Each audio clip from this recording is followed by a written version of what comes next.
Assalamualaikum warahmatullahi wabarakatuh. Bismillahirrahmanirrahim. Alhamdulillahirabbil alamin wassalatu wassalamu ala asyrofil anbiya'i wal mursalin sayyidina maulana Muhammadin wa ala alihi washabbihi wa barik wasallim ajma'in, amma ba'd.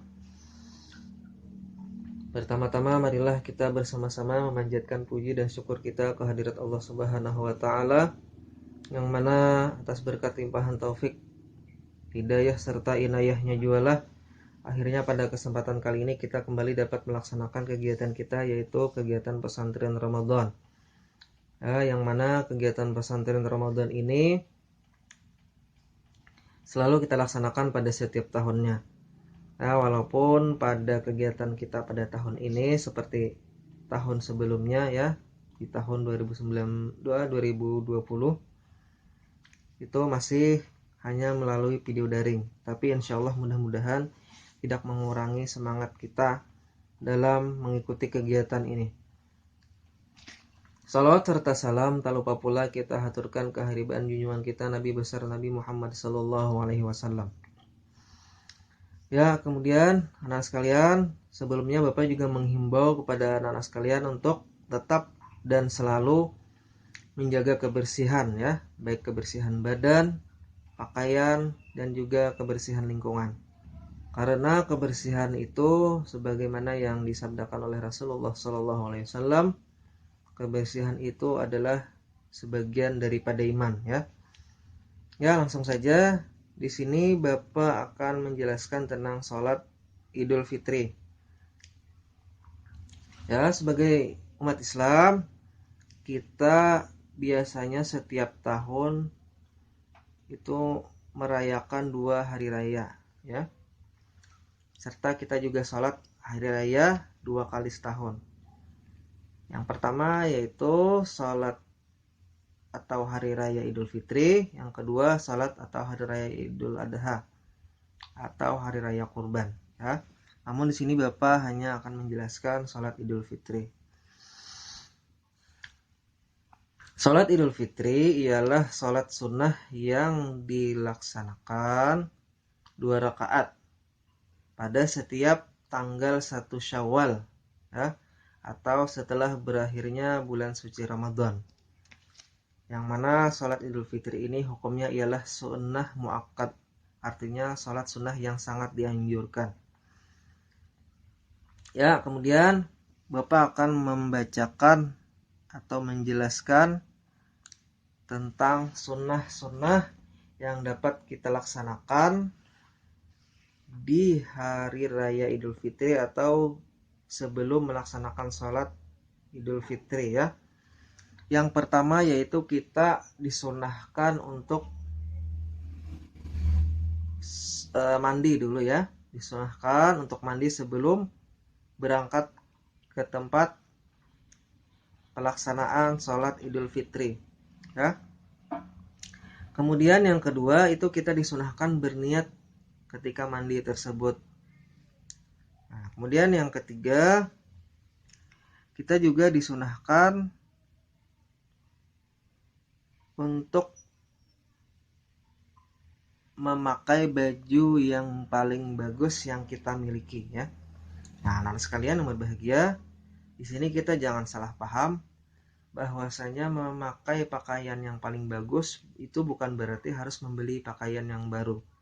Pokoknya kalau kita punya baju yang paling bagus, yang sopan serta menutup aurat, nah itu yang kita bawa atau yang kita pakai ketika melaksanakan sholat Idul Fitri.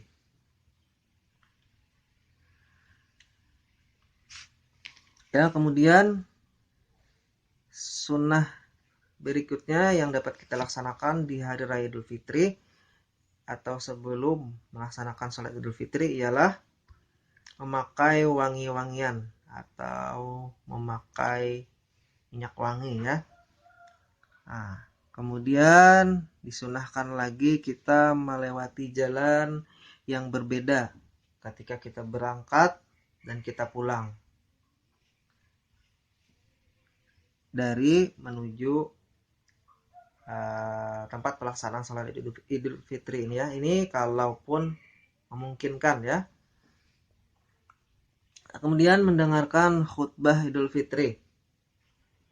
Nah, sekalian yang berbahagia, ini khususnya ya anak-anak, Bapak himbau juga ketika pelaksanaan sholat Idul Fitri selesai itu anak-anak sekalian jangan langsung berlarian keluar dari masjid ya, atau langsung pulang dari rumah, karena kita disunahkan untuk mendengarkan khutbah Idul Fitri ini ya. Kemudian juga jangan mengobrol atau bermain, apalagi sampai mengganggu orang-orang sekitarnya yang mendengarkan khutbah tersebut ya. Kemudian disunahkan lagi mengumandangkan takbir dari terbenamnya matahari akhir bulan Ramadan sampai selesainya pelaksanaan salat Idul Fitri. Disunahkan kita memperbanyak takbir ya. Allahu Akbar, Allahu Akbar, Allahu Akbar, La ilaha illallah, Wallahu Akbar. Ya, sampai selesai. Itu kita disunahkan untuk mengumandangkan ya. Nah, itulah tadi beberapa sunah-sunah yang dapat dilaksanakan di hari raya atau sebelum dilaksanakannya sholat Idul Fitri. Ya, adapun tata caranya sholat Idul Fitri ini ialah sholat Idul Fitri ini terdiri dari 2 rakaat, kemudian dilakukan berjamaah, kemudian akan diaba-aba oleh Bilal sholatu jamiah. Nah, nanti baru imam berdiri untuk memimpin sholat Idul Fitri. Kemudian berniat sholat Idul Fitri, takbiratul ihram, kemudian membaca doa iftitah. Setelah itu takbir 7 kali, dan di setiap habis takbir itu disunahkan membaca tasbih subhanallah walhamdulillah la ilaha illallah wallahu akbar. Bisa juga ditambah dengan la haula wala quwata illa billahil aliyil azim. Nah, kemudian membaca surah Al-Fatihah, membaca surah ini surahnya yang paling utama ialah surah Al-Qaf atau surah Al-A'la atau Sabbihisma rabbikal a'la pada rakaat pertama.